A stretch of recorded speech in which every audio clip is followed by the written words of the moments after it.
Well, good day, everybody, and welcome to Deconstructing PI Planning Episode 3. I am joined here today by Mark Richards, Stephan and Yuval Garrett. And kind of exciting today that we get to hit the wrong button and wrong transition and then dive into talking about principles. Mark, you had a great idea last week towards the end of the stream of how to approach this. So I'd love to hear a little bit more what you were thinking and set the tone. So it was actually the week before, but we've been having a good couple of debates, many debates over the first couple of streams. We've followed all kinds of directions, but we kept talking about the SAFE principles and actually preparing for last week. It had been bugging me. I'd never sat down and done a disciplined, structured walkthrough of going, let me walk through every SAFE principle and relate it to PI planning. And I sat down and had a stream of consciousness, actually the night before last week's stream, where I went through every SAFE principle and went, how does PI planning support this principle? And then I got to the end and went, wow, that is ridiculous that I've never looked at PI planning explicitly through the lens of the principles before. It kind of is interesting considering that was a part of our SPCT exam way back of having to sit down and deconstruct things to the principles. Or I think there were lean principles back then, not SAFE, but same idea. I think I've deconstructed every other aspect of SAFE except PI planning through the lens of the principles. Because I've always been about contextualizing SAFE. And the trick to contextualization is know the principles so that when you change something, you're changing it in a mindful way in alignment with principles as opposed to breaking it because you didn't understand the principles that were driving the original. So, yeah, it's a good call out, but I've been doing it for 12 years and never actually done this particular exercise before. There's one thing that I've been meaning to try, which is to teach PI planning and PI execution in leading SAFE before I actually talk about the principles. And then teach the principles as a way to deconstruct PI planning and execution and explain some of the choices.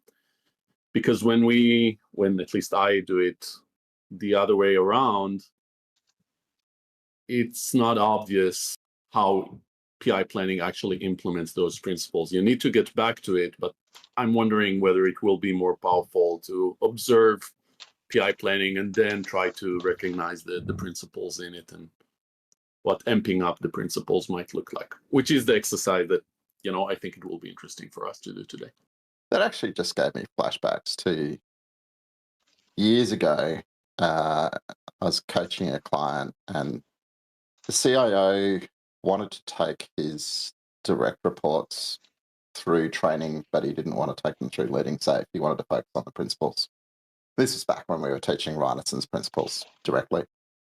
And we actually set up a day and a half where we did the afternoon on day one and we played Get Kanban.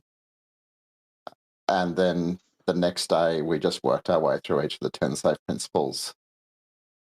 But we'd use the Get Kanban simulation to anchor the discussions about the principles. It was incredibly powerful. I really like this idea, what you just said, Mark, anchoring back to the structural elements. You mentioned it as well, Yuval, right? And this emerges more and more while I'm teaching or while we are teaching, people asking us immediately, how does it apply to some part of SAFE? How am I using it as soon as possible, right? And yeah, it's interesting. I'm looking forward to the discussion today. So speaking about the discussion today, how do we want to approach this? What do you think? So we said we'll run some sort of fishbowl about some of the concerns we've had for this conversation. Mark basically wrote a book about deconstructing PI planning based on the SAFE principles. And while it might be a good thing for Mark to read through the book, I would buy that book probably. We need to think about what would be a nice conversation with, some ping pong around things. So we need to think about it. The one issue that I think we have is that we're on the same page.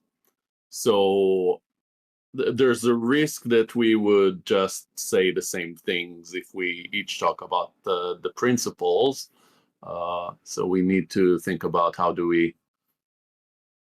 make this interesting, focus on what we're aligned on, what maybe there's less alignment, how the PI planning is actually realizing very well the safe principles. What does it mean when you find some, mismatches between PI planning and the safe principles? What does it mean about what you're doing and what you should be focusing on? I wonder whether an approach, and Stephan dropped his response in while I was asleep, so I'm least read on Stephan's response.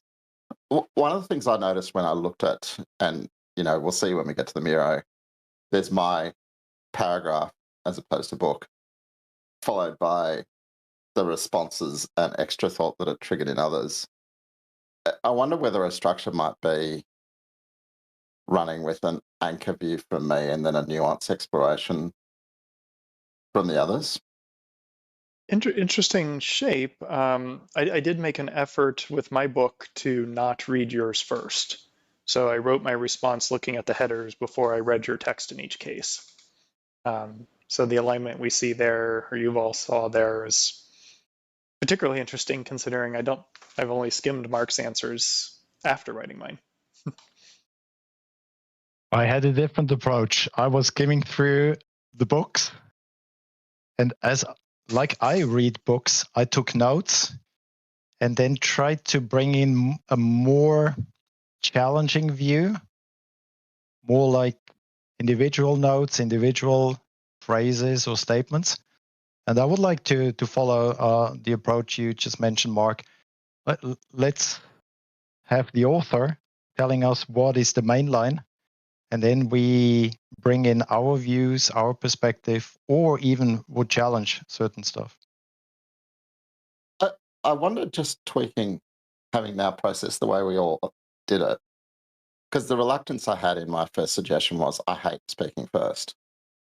I love to pick and join the conversation. I went, oh man, why do I always have to be the anchor if we do that?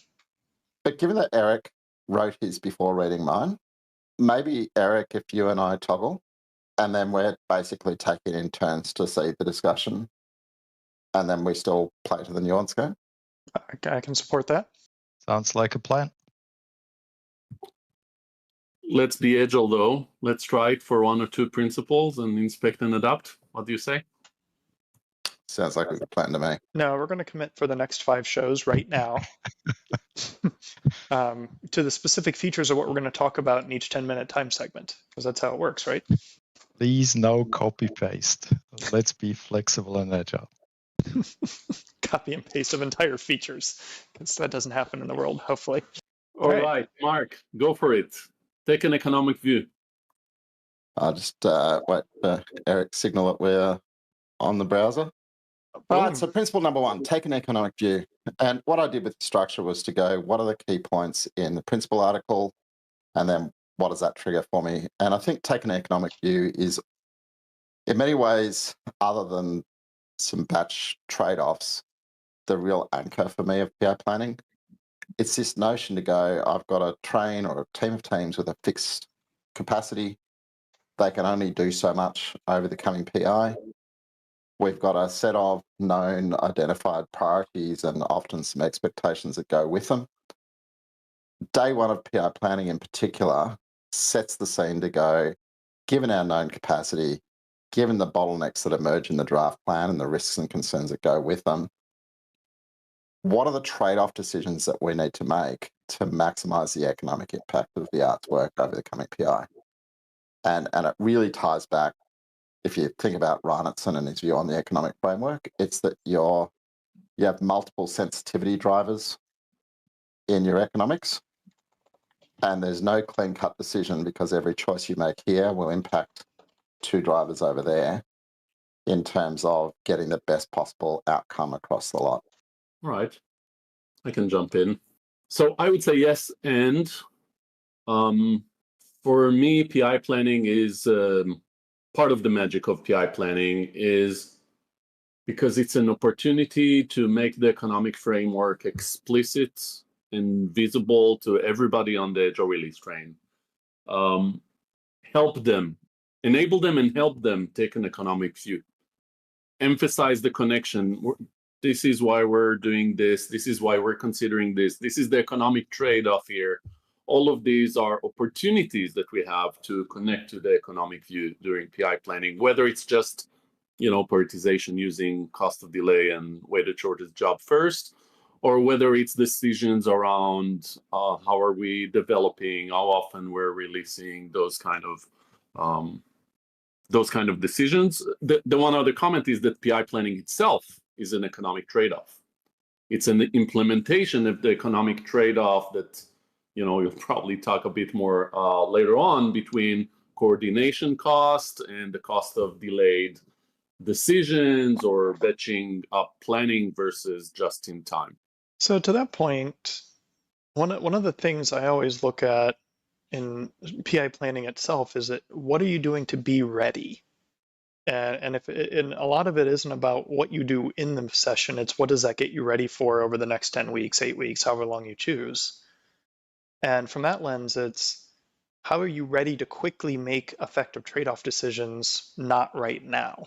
And I think a lot of people focus too much on the what are we deciding right now, as opposed to how are we prepping to make decisions quickly later when things change.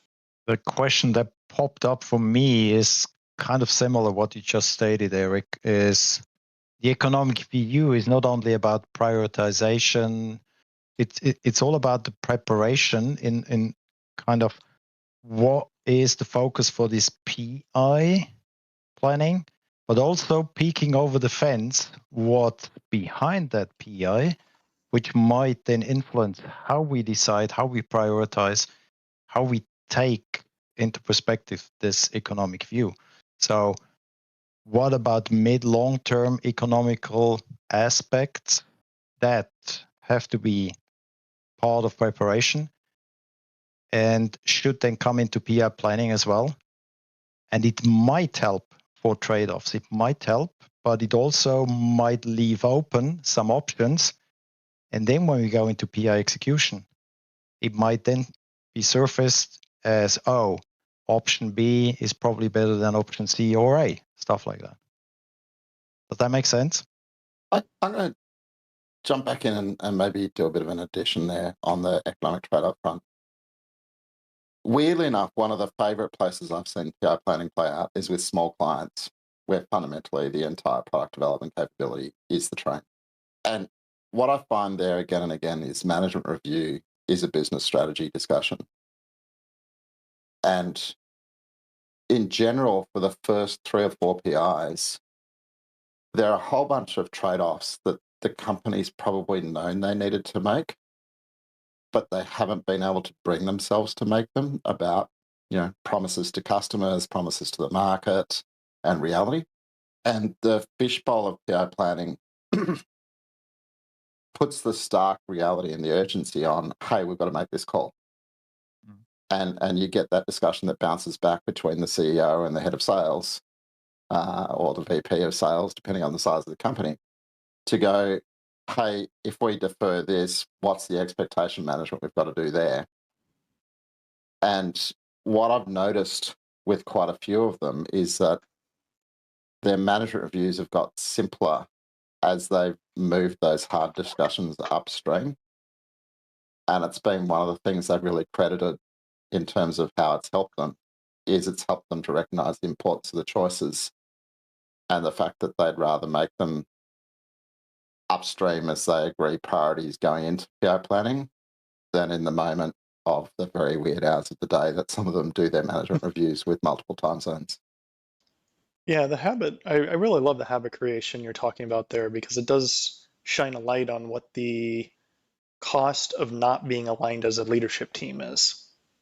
And like a lot of Lencioni's work in The Advantage, first book reference of the stream, sorry, but a lot of his work on organizational health starts with becoming a cohesive leadership team and generating that clarity yourselves. before you attempt to deploy that clarity to everybody else.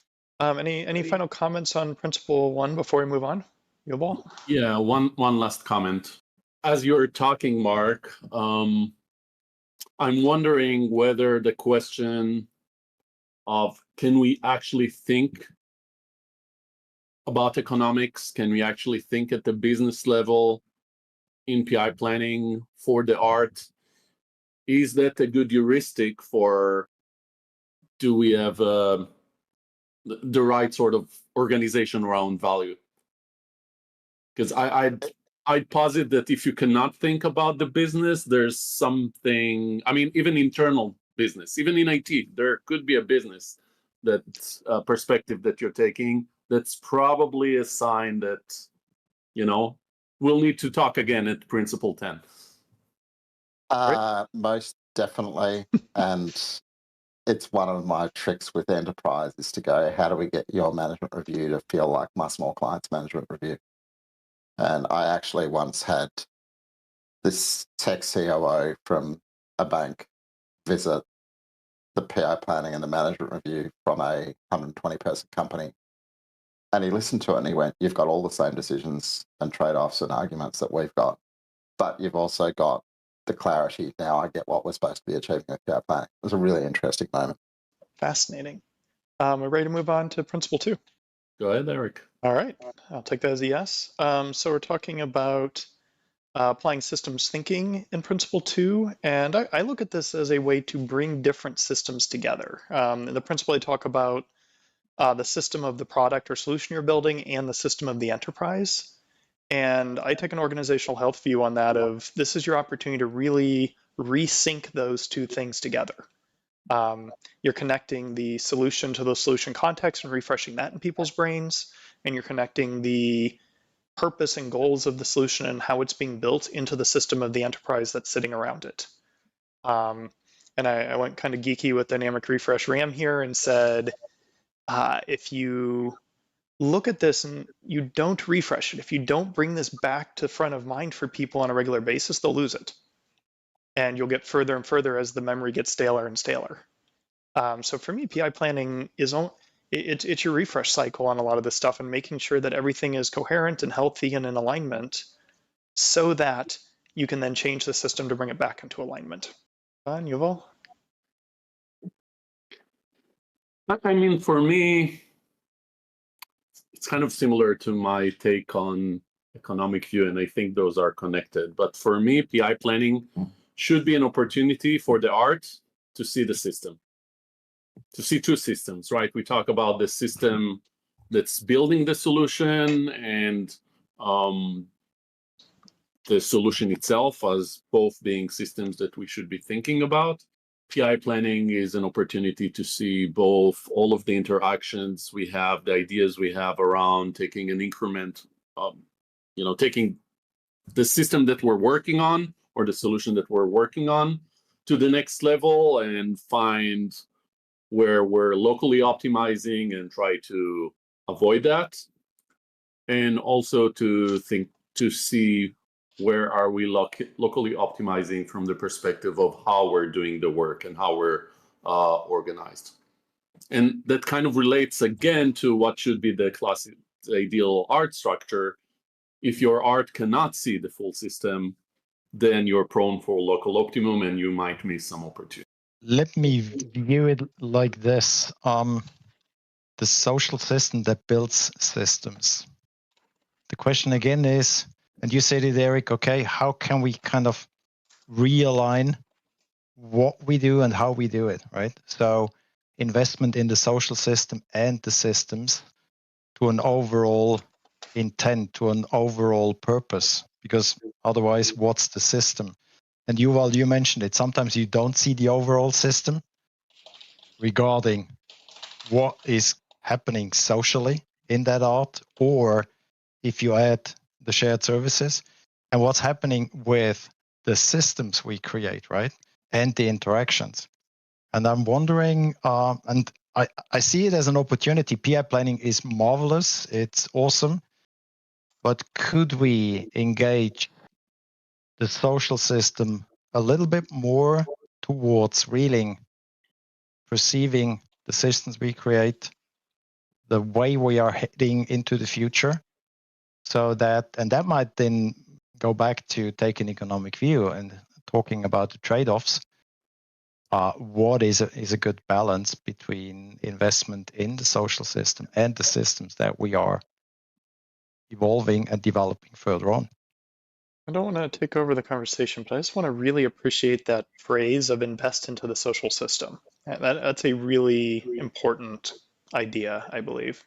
I think I'll just riff on that, invest into the social system, because what I am finding in the post-COVID world is, although everybody figured out how to do remote PR planning during COVID, a lot of my clients are now going back to in-person PR planning as much as a social reconnection event as anything else, because you get these team members who never see each other. They're never present in the same place as a whole team in their day-to-day lives.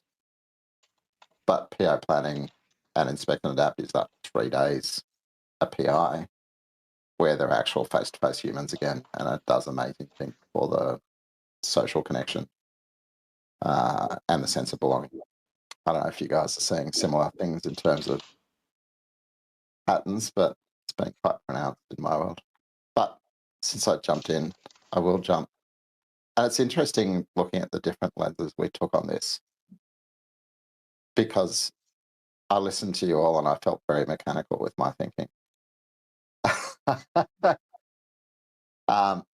Because my thinking is that PI planning fundamentally is a vehicle to drive urgency for change that allows you to simplify PI planning, right? In that moment in time where you can see your system, you can look around the world, you can look at the other plans, you can see the big picture and how it's all interconnected, then you can leverage that insight that happens there to really see the flaws in the system and trigger the urgency to act. The number of times that we've seen a moment in PI planning generate traction for significant changes and optimizations to flow is ridiculous, because you can see the whole system, you can see the impact that one thing, perhaps it's the contention around the one storage specialist you've got access to, that you go, we've really got a problem and a bottleneck here, and we've got to do something about it. Or the number of red lines going off train to external dependencies that you know are going to bring you undone, and the conversations that might need to have, or the impact of your commercial arrangements with your vendors. So that sense of urgency and visibility and being able to look around, and whether it's a management perspective or a team-to-team perspective, it just makes the whole system so tangible and the interconnectedness of it that it triggers evolution. Yeah, one quick build on that is the situations I really love is when you realize that you need to look at the wider system as part of this. So, for example, you have a lot of dependency on enterprise data warehouse, and you don't have these people in your art right now. But during PI planning, you realize that you actually need them, and you're able to bring them into management review and maybe have somebody there the next day when that happens. That's magic for me. Agreed. And based on what I've heard from Mark and Yuval, going back to only management can change the system, what are we going to do with that transparency, right? I really love transparency. And transparency then creates some immediate action during the PI planning, but also what happens with, as you said, Yuval, the overall system, the environment that is entangled with it, that is in connection with what we are doing. That's what drives me, right? And therefore, I like supply system thinking, because peeking over the fence, seeing what lays ahead, and then taking into consideration how we apply options thinking when we go into execution. Yeah, so thinking of options thinking. I think I'm going to seize on that as a transition moment. Mark, I think it's your turn to kick us off, and I just want to make sure we leave some space in the conversation for the fascinating diagram that Stephan put in here. Yeah, definitely. So the assumed variability preserve options, look, there's a piece of that principle for me, which is the discussion that we had at length last week about commit to objectives, not stories, because the intent is that it leaves you options for finding better ways to achieve the objective, as opposed to committing to stories, which removes options. Then I went, well, what are some of the other things that help you with variability drivers? Leveraging good risk discipline. That reinforcing the knowledge, and I always find it when I go to a confidence vote, is we have a plan and a set of committed objectives and a set of acknowledged risks. And so we're committing to the objectives in light of the acknowledged risks, because that risk discipline helps us to go, if this happens, if the variability hits us, we're pre-agreeing the reality that that's going to have to drive a shift. But I also had a little bit of fun when I was going back through it, because I went, I haven't opened Reinson in a few years. And surely Reinson had lots of stuff. Well, we know he had lots of stuff about managing variability. And so there are a whole bunch of principles around variability management, hence the V prefixes on all of my notes in the Miro, where you can see PI planning turning up in terms of variability pooling, short-term forecasting, giving you a mid-range window of commitment as opposed to, sprints versus years, encouraging small experiments, the buffer principle through the IP iteration, all the rest of it that really turn up in terms of the way it helps you with variability. Eric, what do you think? I think the only other one that I really want to add in here is one of the concepts I value, and I've seen this a few times in different groups, is the idea of pre-planning a bake-off, where you don't have clarity on which path to go. And by having everybody together in the room, you can actually start to go down both paths with intent and kind of just pre-state, here's where the collapse point will be. It's not like, oh, we'll figure it out in a month when we're going to get together to figure out which approach we might take after we talk about it for 6 weeks. It's at the end of iteration 2 of this PI, these two teams will get together with these 3 final arbiters, make a decision, and both teams have committed to swarm into whatever path we've selected at the end of that. And it brings a degree of planability to set-based development that I just haven't seen operated effectively outside of large cyber-physical spaces, where it's like, okay, well, here's the container for this component interface. Now we're going to go pursue 20 different solutions and figure it out eventually, subject weight and balance issues and so on. Like that hardcore engineering space, I love, but bringing that to software is powerful. So one more comment, then I really want to talk about Stephan's picture because it's really cool. Which one do you mean, Eric? The first one or the second one, or both? I'm going to talk about the one with the axes and the colors, because like significance versus decision pressure and all this. Can you introduce this for us? I'm looking forward to the explanation. Okay. When I was thinking about variability and options, and Mark, you mentioned it's an uncertain world, right? So what is uncertainty? And I tried to tie that back to, we're talking about innovation work, innovation increments.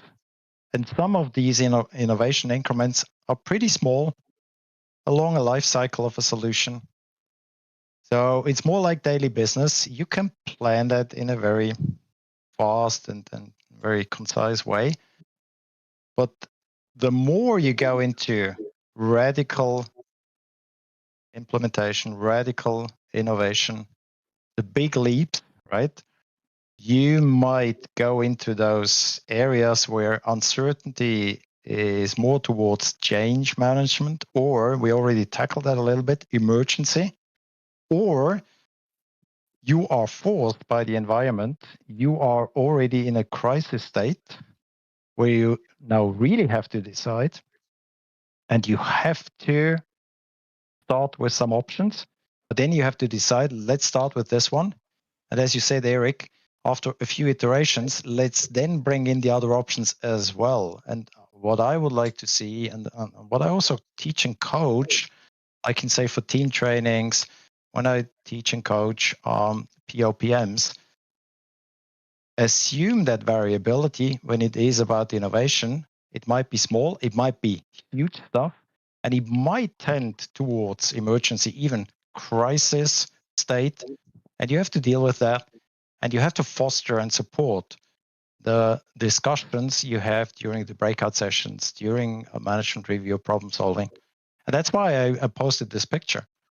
So uncertainty doesn't equal uncertainty. For me, it has different flavors, and different flavors stipulates that you have different discussions, different ways of evolving your options for the future. I want to build a bit on that. One of my issues with assumed variability is that we can, but I don't think we should always assume variability. If we say that, we kind of diminish from, the different colors of variability that we might see here. There are some cases where there's no real variability. It's not worthwhile to preserve options, or it's not so important to preserve options. And there are other cases where there's some level of variability, and there are cases where it's crazy variability. We don't even know. We need to try some things, throw them at the wall just to make progress and learn on it.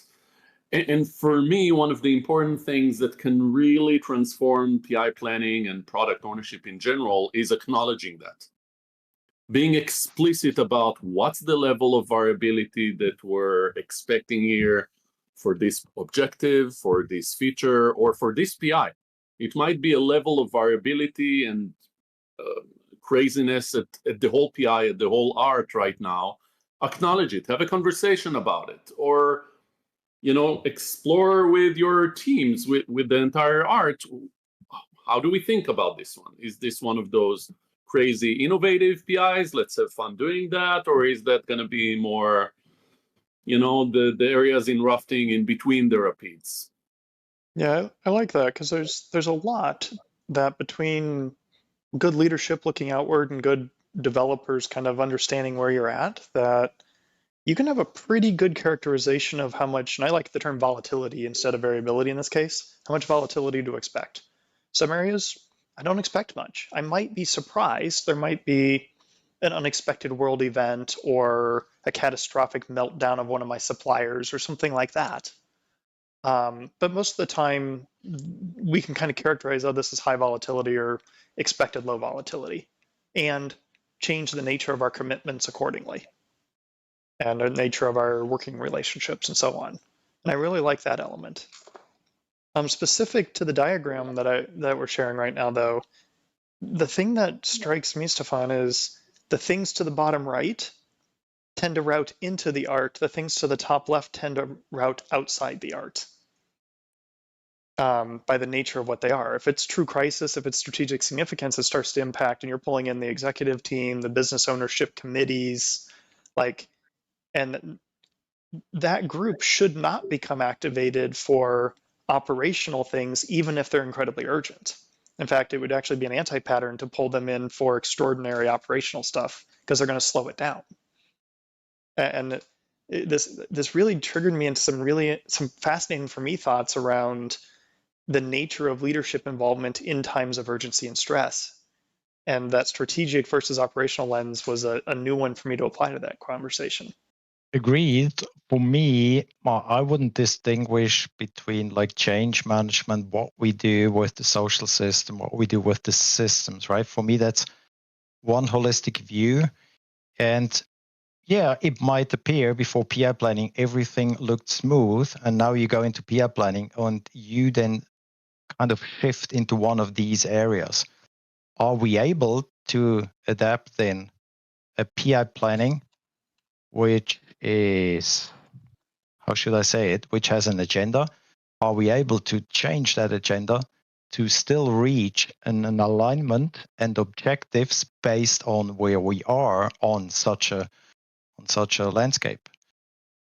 and taking into account decision pressure and what could be the impact or the significance. That was my thinking.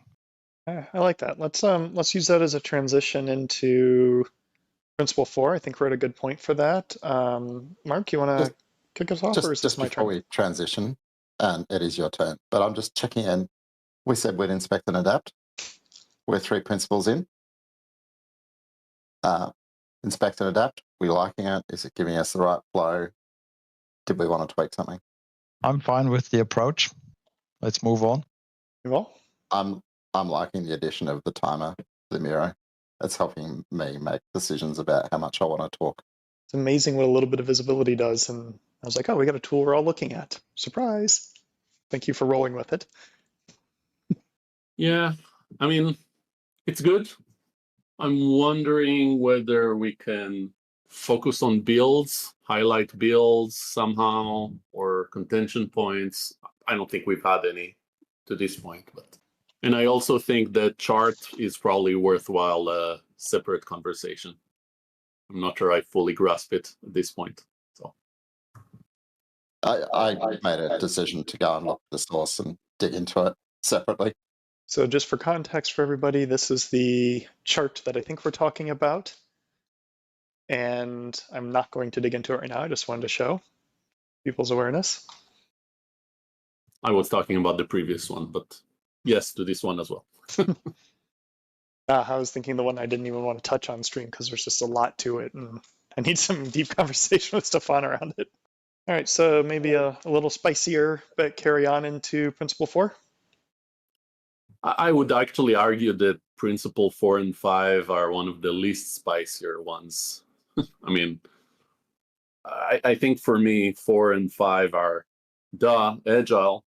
I mean, use PI planning to think about how you're gonna learn in an integrated manner. You mentioned set-based earlier, and be intentional about what would be the integration points. I think that's a good practice to think about during PI planning. Plan for what would be your way to learn incrementally throughout the PI without fully flashing it out. What would be your milestones to objectively evaluate working system? Kind of waved 4 and 5 there, but I doubt we'll find too much contention here, to be honest. So is that we reserve the option for a +5 minutes if things get spicy and we all get excited? Sure. So I'm going to set a small timer, move on to P4, build incrementally with fast integrated learning cycles. And then given that, and you kind of already did the intro, Yuval, I'll throw out my contentious comment is I believe too many people treat this as a passive risk reduction instead of an active opportunity for risk reduction. And I think even teach it frequently as the time boxes are the risk reduction tool, as opposed to saying this is an opportunity to actively look at what risk you have and how you intend to manage it coming over the coming iterations beyond what even a basic Roam exercise does. I like this notion of proactivity when it comes to integration points, right? And in addition to that one, when it's about integration points, let's have a look at the constraints of the systems, the social system and the systems we build regarding bottlenecks, weakest link. That will determine how fast we can move on. And sometimes in PI planning, I don't see that. I don't see those discussions, right? A constraint is a constraint. Live with it unless you can change it.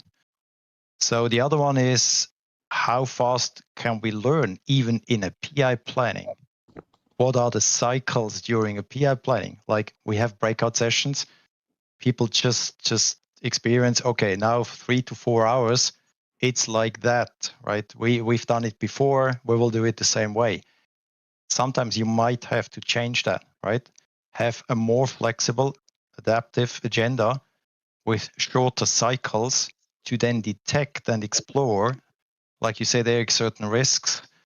Should we change even a cycle, like a cadence, to learn faster when we go into PI execution, stuff like that? I know this is pretty That's pretty outside of the normal thinking and the normal agenda, but that's what drives me. That's what I've seen quite often, following an agenda and then just coming up with some plan that doesn't apply to what challenges we really have to face when it comes to integration points, to constraints in the systems. So I'll point out we've actually do have a standard pattern of slowing down PI planning cycles to allow more of them in a global environment with the 2.5 day, 3 day formats. It's interesting thinking about how do we speed it up when we need to.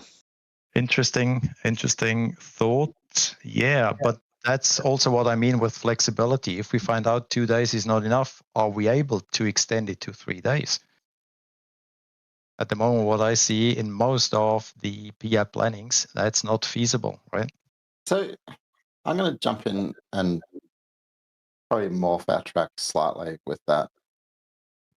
And the trigger for me, when I actually looked at this principle, the biggest trigger, and obviously you've all hit the help us think about integrating more regularly, deliberately in a cross-team environment.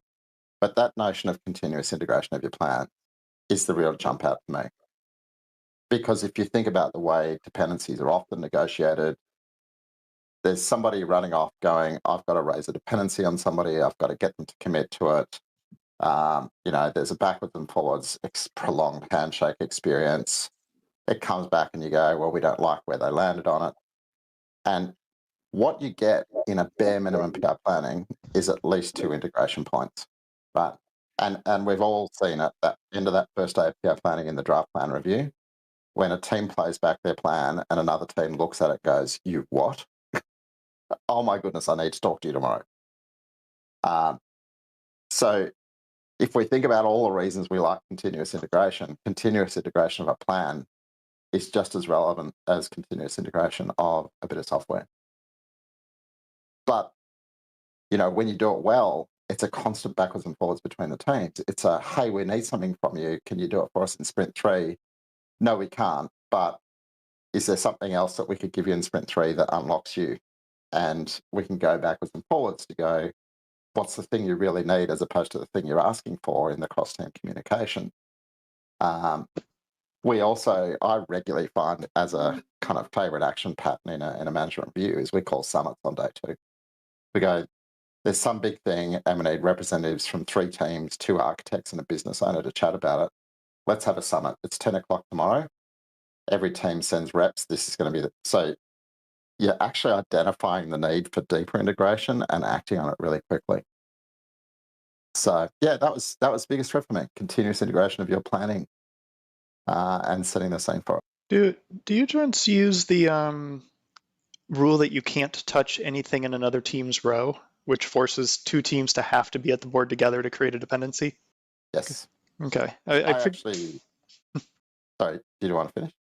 I was just wondering if I assumed that was common and standard, but I hadn't actually ever talked to anybody outside of my trainings about it, I don't think. I use a different word. I use promises. Right. I use promise because the old pattern that we used to use, pre-scaling of promise cards. So I think about a dependency as a promise by a team and a promise to a team. And I get them to represent the promise cards in their local plan, the 2 sides of it, so that then what's represented on the artboard is the reflection of the promise. Yeah, and I think I always took that to the human side of it, which is focusing on getting the humans that represent the need for the dependency talking to each other and then placing the responsibility on that triad of 2 humans and a need. I'm curious, are you doing confidence votes throughout PI planning? Like asking for a confidence vote, end of first draft plan review or end of the draft plan review, rather than just towards the end of day 2? I never formally did that, but I do use a lot of emotion words with the team. So when they're collaborating, it's like, how do you all feel about this? Like on a kind of a pairwise basis. And start to tease out what amounts to a confidence vote without ever actually formalizing it. I had one. Sorry, go on. Go ahead, Mike. I was going to say, I had one art that came up with the idea of a weather forecast, and they were actually doing this during COVID, so it was on their mural boards. And as part of their draft plan review, they did a weather forecast, right? It's sunny, it's cloudy, it's raining, there's thunder and lightning. And they put that against their objectives during their draft plan review. Here's the weather forecast based on how we're feeling at the end of day one. And that tended to be a trigger through into the management review. And, where might we need help? I'm seeing thunderclouds somewhere. Let's jump in and see what we can do with leadership to understand it. And then I've had a lot of trains copy it because they go, that sounds really nice. And they like the cultural aspect of it. I find that I like that idea of a weather forecast. I'm wondering whether even the confidence vote itself would make more sense from a social, psychological safety aspect as a weather forecast than a confidence vote. I'm going to play with that. What I like about the priming the pump, so to speak, with confidence vote in draft plan review before management review is both the information that gives, it's the integration point, but also because from a psychological safety perspective, if you've already been through a confidence vote informally on day one, it feels, like a routine on day two. They're more able to actually talk to their real confidence vote at that level. That's what I've seen. All right. Not seeing anybody jumping in. Do we want to move on to Principle 5? I apologize for the loud chime that snuck through. Apparently, Video Ninja grabs the tab audio even if you have the site muted and passes it around and through. So, surprise. Things you learn. All right. I'm getting to learn from your mistakes, Eric, instead of you learning from mine. Yeah, that's why I'm narrating, just for your benefit. And an apology to everybody else. You want to kick us off on milestones and objective evaluations, Mark? And we'll keep this one on a short timer. It's going to be a very short timer. I literally, and I found when I was looking through the principles, there were so many moments where you went, is my insight about this principle or better spoken about in another principle? And I got to base milestones on objective of working evaluation of working systems, and I went, that's PI objectives. Do I have energy to write anything more than that's what the purpose of PI objectives is? And I didn't. I like the shortness of your comment there. The one that hit me right now on this, as I'm writing around extended balance scorecards, for lack of a better term, is wondering how often arts take the time to check in on progress against their non-solution progress, like their achievement of improvement objectives or relationship objectives and so on during the PI. And do we have the discipline to do that? Objective evaluation of all of our stuff, not just of the progress against plan. Which jumps to what would happen if we published a organizational milestone on that front. How would the organization respond from a leadership system of work perspective? I mean, I'm almost tempted to say this is a principle that doesn't talk.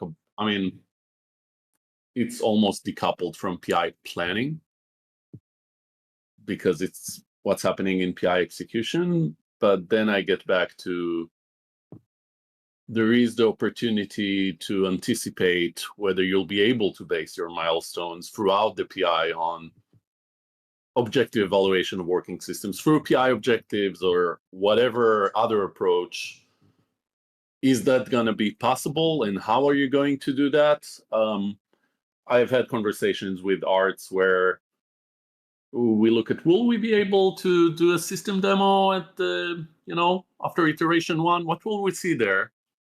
Well, what's going to work, what's not going to work, and they realize, oh wait, we're not going to have anything to show until iteration 3, and is that ideal? Should we try to do something around that? So that's how I use this principle in PI planning. As you were talking, I got intrigued by the idea of setting up risk resolution milestones based on working systems. So if you think about talking about your risks more actively, and we kind of talked about this in the earlier principles, what would it look like if, say, a solution train said, we will have data that informs this decision by the end of iteration 2. And now the teams start to align around how do we generate enough working system to evaluate that by the end of iteration 2, and kind of flip this around to not just measurement, but planning milestones based on it.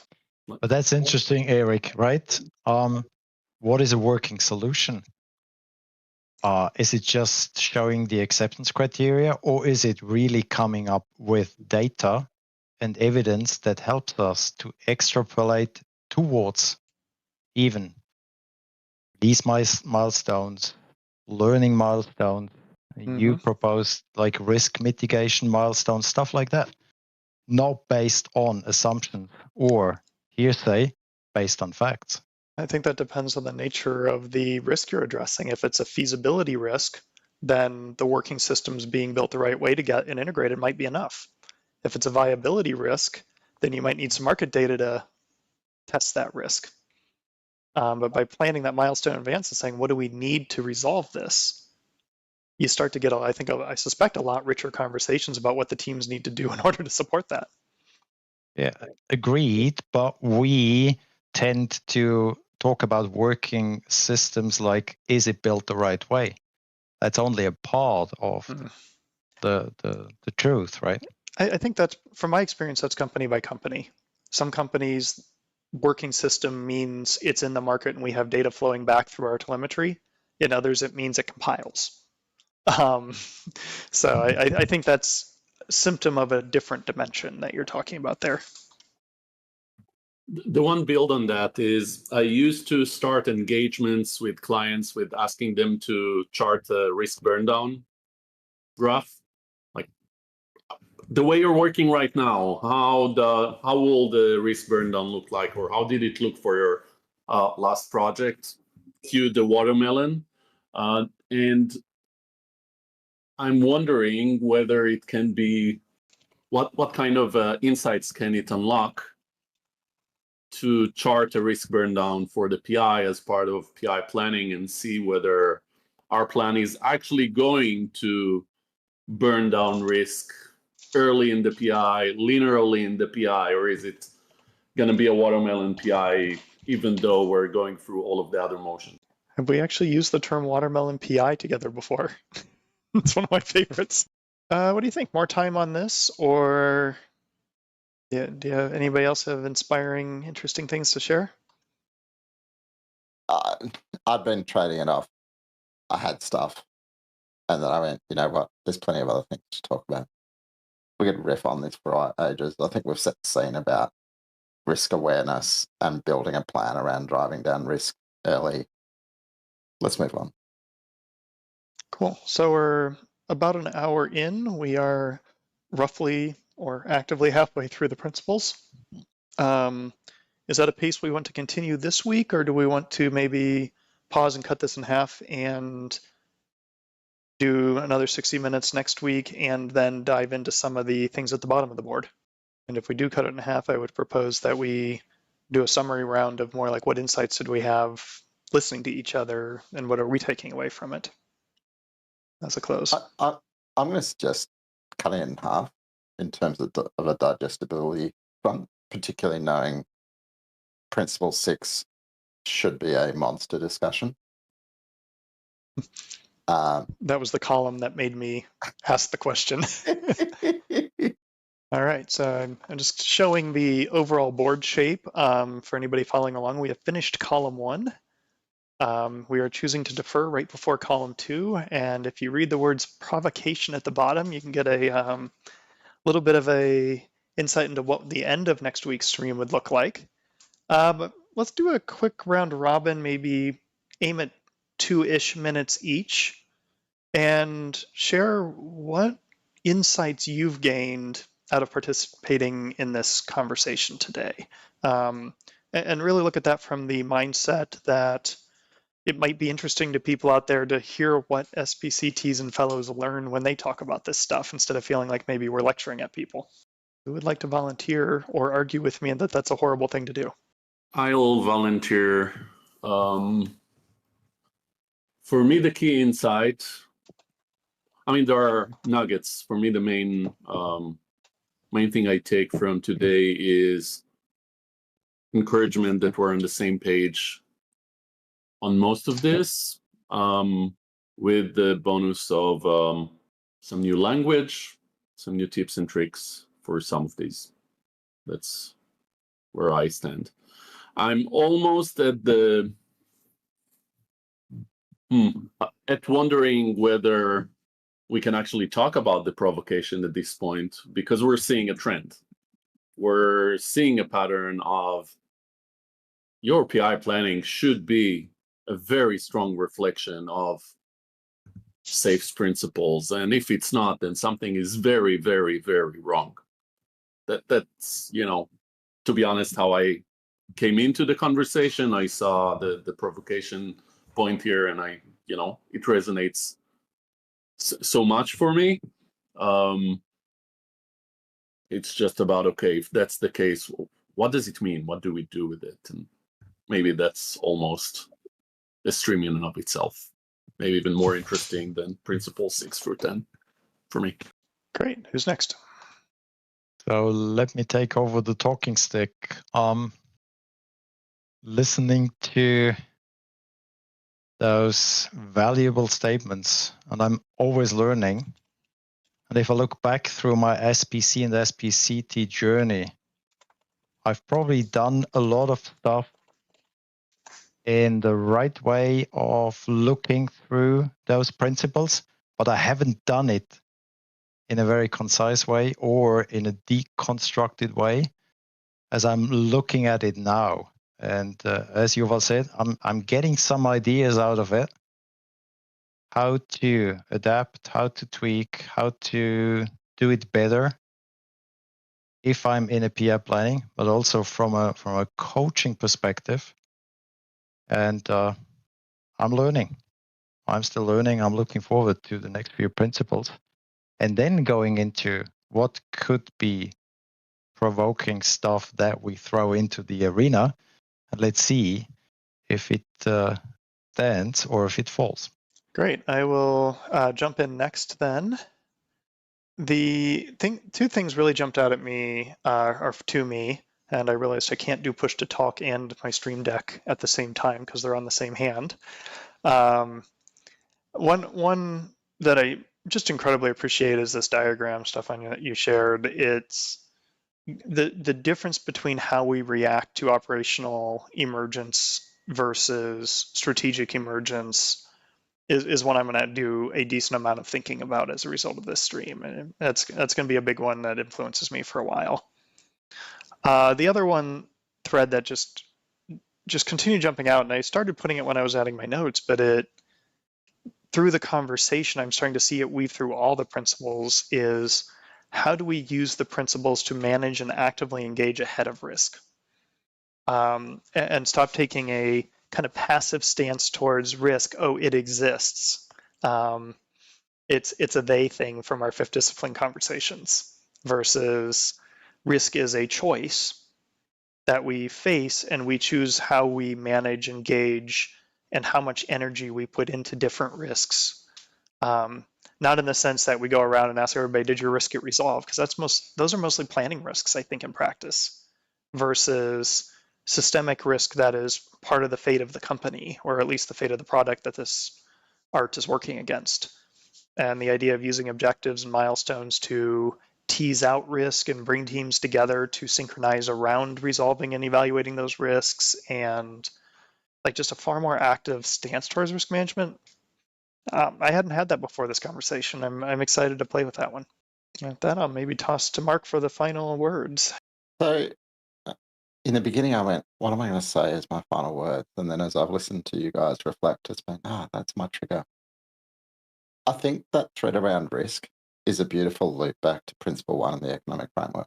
Because if you think about Reinertson's trade-off diagram, risk. So that's been a nice resonating thread for me. I think the other one, we had a very active discussion the first week. We again had a pretty active discussion last time, where we had some quite passionate perspectives. It's fascinating how when you peel back principles, the alignment becomes much stronger. And when you think about the various commentary on PI planning about, can you change the agenda time or, various things, I think a lot of the negativity surrounds the practices rather than the principles. And it's a reminder that if you go back to the principles, you can more easily find your way to the positive outcomes and escape the debate about the practices that perhaps detach from the principles very easily. Go for it, Yuval. As I'm listening to you, Mark, I'm thinking about the fact that it might make sense to have an episode on the stream about the criticism out there about PI planning. And as you were talking, it resonated that actually one of the tips for anybody facing that sort of criticism is take it back to the principles. And I'm sure that you will have a different conversation, even with the safe critic, when you talk about, okay, which of these principles do we disagree about? We could have arguments around how to bring those principles to life, but if we take the context into account of this is the organization, these are the economic trade-offs for this organization, this is the whole system that we're talking about, would you do something different? What's wrong with, this approach to bringing the principles to life? I had a really big insight from what Mark said, and I think I just lost it. Oh, I remember. It was it's the same difference, I think, stated differently, but I realized a thread in previous conversations I've had around evolving safe or changing planning or things like that is I don't think I've ever not held the view that the train owns its event. Like the center is the group of 100 people, or pick your number that you like to say.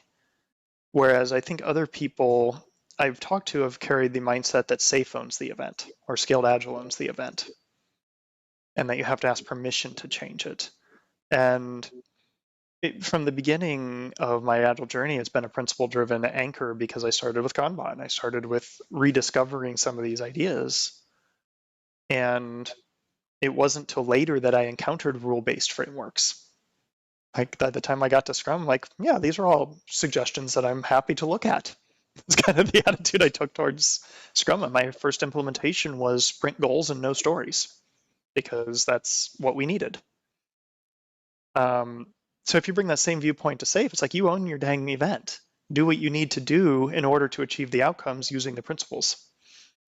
How do you? I can't see all of you. Well, you're doing something with your hands. Tell me.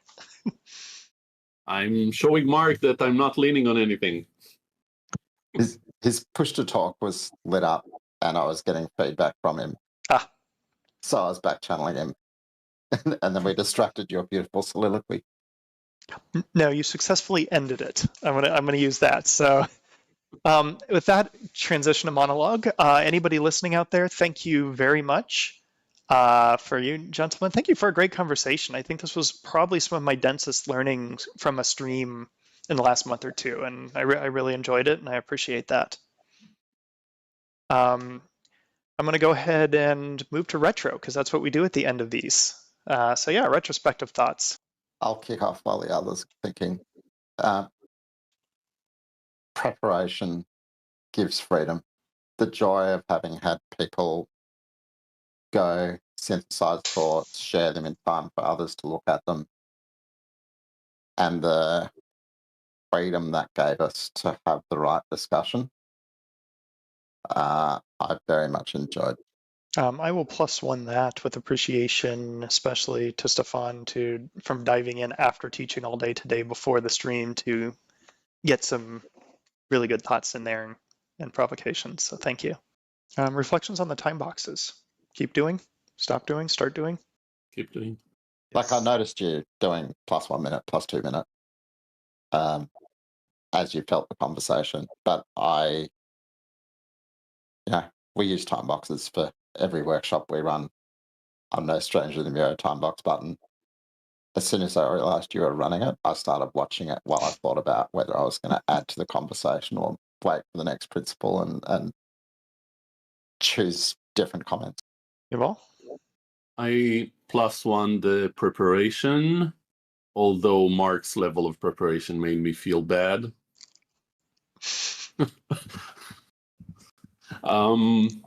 I think we need to just continue to fine-tune how much preparation we do that unleashes the collaboration and gives the freedom to talk about the right things. I think we've threaded the avoid the teleprompter pretty well today. I mean, we avoided that risk. So one way to shift preparation that might be worth an experiment maybe after next week, after we finish the last 4-5 principles, is the preparation is writing questions at a finer grain level that we then can think about without necessarily trying to capture and write up all of our answers for everybody to see ahead of time. Because I enjoy conversations that are anchored around a really good question, and I've noticed we tend to start with big questions like, what does it look like to look at the PI planning through the principles? Interesting, but big. And Mark had a lot of answers, a small book worth of answers, very good content, but not necessarily ideal for talking through live or showing on a screen. So I'm wondering if a question backlog and then feeling out whether a question deserves 5 minutes or 10 minutes as we go might be a different way of looking at it. I think it's an interesting trade-off in terms of live thinking and pre-thinking, because what I found as we were talking through it was I was noticing you were doing a lot of our heads rather than screen share, but it actually made a lot of sense because what I was doing was, I'd be listening to the conversation, I'd be scanning the thoughts, and I'd be going, oh, there's something interesting in what somebody else has said, or I can. So I was looking at the detail we had in there to go, this is an interesting thing to dig into. And, do you need to write War and Peace? Well, unfortunately, my mirrors give a peek into the way my head works. But I think that little bit of extra preceded information about where we all sit on something makes a useful trigger to the conversation. If we'd wound up reading each of our thoughts and going, this is what I had to say, that's what I had to say, death. But we rarely did that. But they were kind of a reminder and a fresher so that our conversation could blow at that 7-minute time box because we'd done enough pre-thinking to then live in the moment. But then maybe I'm just a preparation crazy man. Prepper. No, I think I actually like your balance, to be clear. You notice I have a very similar number of words, except I chose not to go into each of the sub-principles on number 5. But otherwise, I probably was within 20% of your word count. All right. With that, any final retrospective commentary? I guess one other pre-show retro item just to note is lesson learned. Don't have one person schedule the internal stream and another person in a different country schedule the public stream times. That was an interesting one today, but we'll not have to worry about that again for at least right around 6 months. So Sorted. With that, again, thank you everybody, and let's go ahead and wrap this.